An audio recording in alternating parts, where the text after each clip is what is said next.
मेरे प्यारे brothers and sisters, तो आपका स्वागत है मेरे यूट्यूब चैनल में। आज हम नया टॉपिक लेकर के आए हैं जिसका नाम है endocrine system.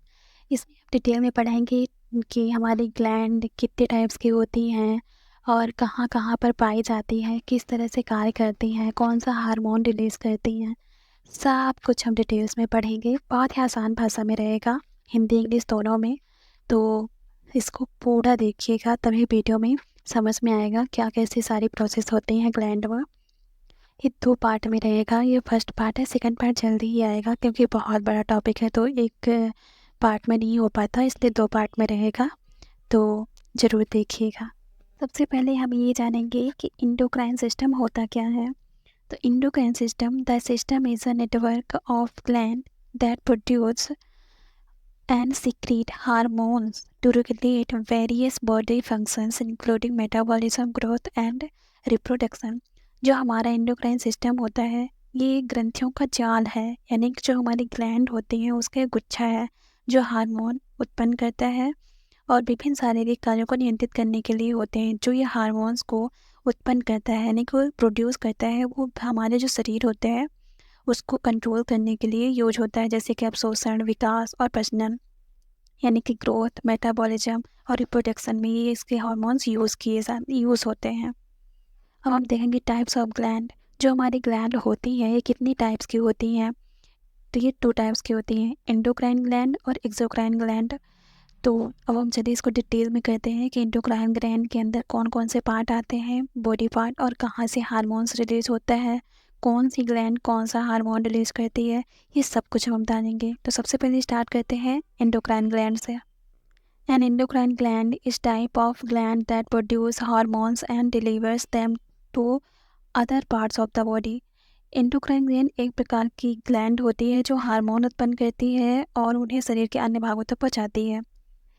Endocrine gland hormones को प्रोड्यूस करती है और उससे डक्ट के बिना ही पूरे बॉडी में पहुंचाती है। इसमें डक्ट की ज़रूरत नहीं होती है एंडोक्राइन ग्लैंड को।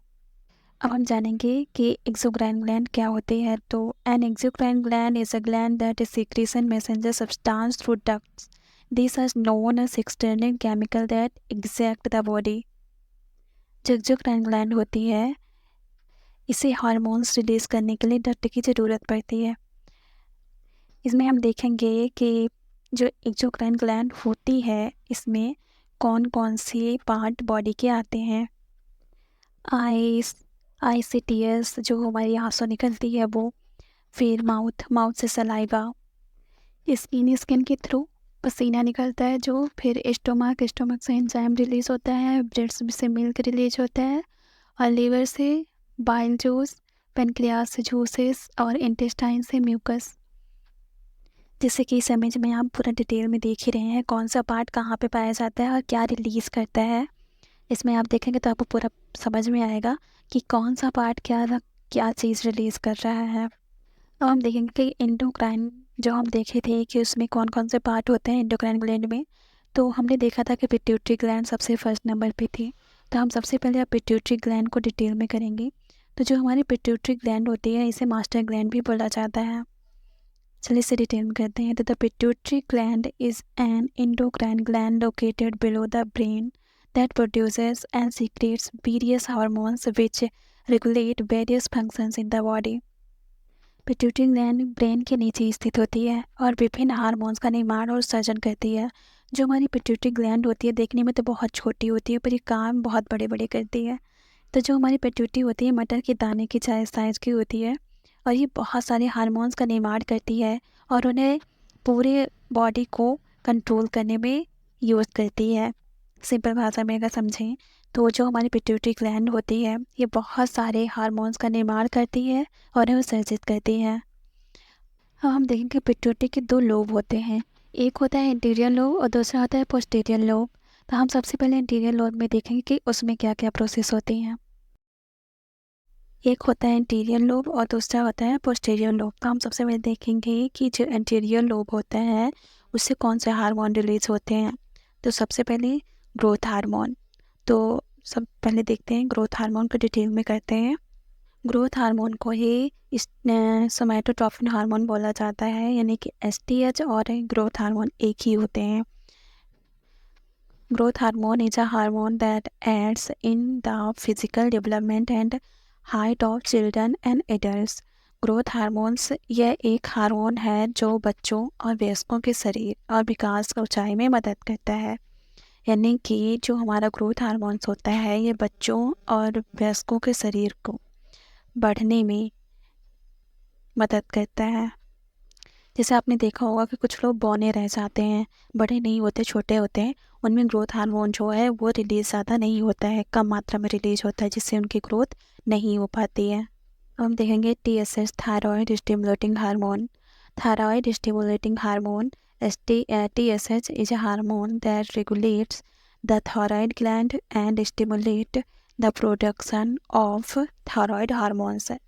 यह एक हार्मोन है जो थायराइड ग्रंथि को संचालित करता है और थायराइड हार्मोन्स को उत्पादन को प्रोत्साहित करता है। यानी कि इसका काम होता है थायराइड हार्मोन्स थायराइड ग्रंथि को संचालित करना और हार्मोन्स को प्रोड्यूस करने के लिए प्रोत्साहित करना। ACTH adrenocorticotropic hormones is a hormone that regulates the adrenal gland and stimulates the production of hormone like cortisol. FSH, follicle stimulating hormone. Follicle stimulating hormone is a hormone that regulates sperm production in males and controls the maturation of ovarian follicles and ovulation in female. यह वो एक hormone है जो पुरुषों के में शुक्राणु उत्पादन और महिलाओं के अंडाशयों की परिपक्वता का ओव्यूलेशन को नियंत्रित करता है। यानी कि सिंपल भाषा अगर हम समझें तो इसका काम होता है मेल के स्पर्म को प्रोडक्शन करना और ओवरीज फॉलिकल्स ओव्यूलेशन के फीमेल। सिंपल भाषा में समझें तो स्पर्म के प्रोडक्शन को रेगुलेट करना FSH का काम होता है। अब देखेंगे LH, luteinizing hormone is a hormone that stimulates the production of hormone in the ovaries and testes, regulating progesterone in ovaries and the development of eggs. यह एक हार्मोन है जो गर्भाशय और अंडाशय में हार्मोन का निर्माण करता है जिससे अंडकोशों में प्रोजेस्टेरोन और अंडों के विकास को संचालित किया जा सकता है। Thank you for watching. Video आपका अच्छा लगा तो लाइक और सब्सक्राइब जरूर करें। Thank you. इसका सेकंड पार्ट जल्दी आ जाएगा।